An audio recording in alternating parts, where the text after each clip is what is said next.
Praise the Lord. Welcome to the series of Watchword from Kadosh Marian Ministries. Today we will look at the parable of the wedding banquet from Matthew chapter 22, verse 1 to 14. Jesus spoke to them again in parables, saying, "The kingdom of heaven is like a king who prepared a wedding banquet for his son. He sent his servants to those who had been invited to the banquet to tell them to come, but they refused to come. Then he sent some more servants and said, 'Tell those who have been invited that I have prepared my dinner. My oxen and fattened cattle have been butchered, and everything is ready. Come to the wedding banquet.' But they paid no attention and went off, one to his field, another to his business. The rest seized his servants, mistreated them, and killed them. The king was enraged. He sent his army and destroyed those murderers and burned their city. Then he said to his servants, 'The wedding banquet is ready, but those I invited did not deserve to come. So go to the street corners and invite to the banquet anyone you find.'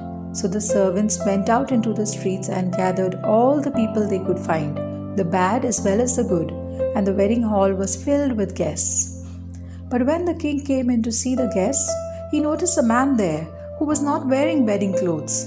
He asked, 'How did you get in here without wedding clothes, friend?' And the man was speechless. Then the king told the attendants, 'Tie him hand and foot and throw him outside into the darkness, where there will be weeping and gnashing of teeth. For many are invited, but few are chosen.'" In this parable, we see that the king's son is getting married, and the first invitations are sent out to all who are invited can make arrangements to attend the wedding. Travel in those days was not like today. It was much slower, so one had to plan much in advance. But the word here says that they refused to come. That means they did enjoy the honor of being invited, but they still declined to attend the wedding.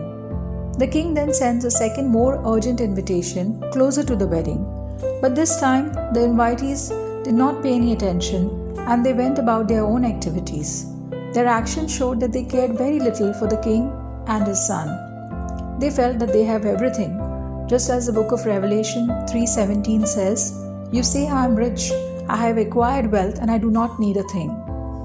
And in their contempt, they not only treated the king's servants with disrespect, but they even killed some. The king was rightly enraged, and he responded with wrath to those who showed disrespect to him and rejected his kindness and generosity. Then the king sends a third invitation. Here we see that there's a drastic change in the guest list. Here the king invites the commoners, of whom some were good and some even bad, and thus the wedding banquet hall was full. In those days, it was customary for the host to provide garments for the wedding guests. The garments were usually simple and identical robes so that all the guests could mingle as equals. In Revelation chapter 19, verses 7 to 8, it speaks of the wedding of the Lamb and how his bride has made herself ready, which is the church, the body of Christ, and how fine linen, bright and clean, was given to her to wear. Here, fine linen symbolizes the righteous acts of God's holy people. So the king entered the wedding hall and noticed one guest who was not wearing a wedding garment. Having the man brought forward, the king asked, "Friend, how did you come in here without a wedding garment?" In other words, he was asking, "Why are you not wearing a wedding garment, even though one was provided for you?"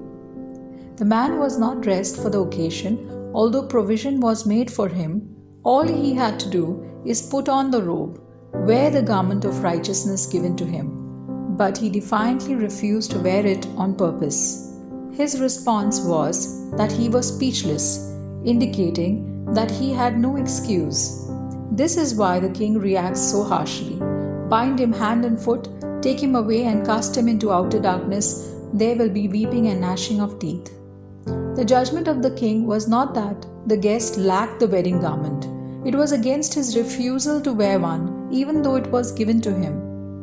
Although the man desired to honor the king by attending his son's wedding, but he did not want to follow the customs of the king. He wanted to do things his own way.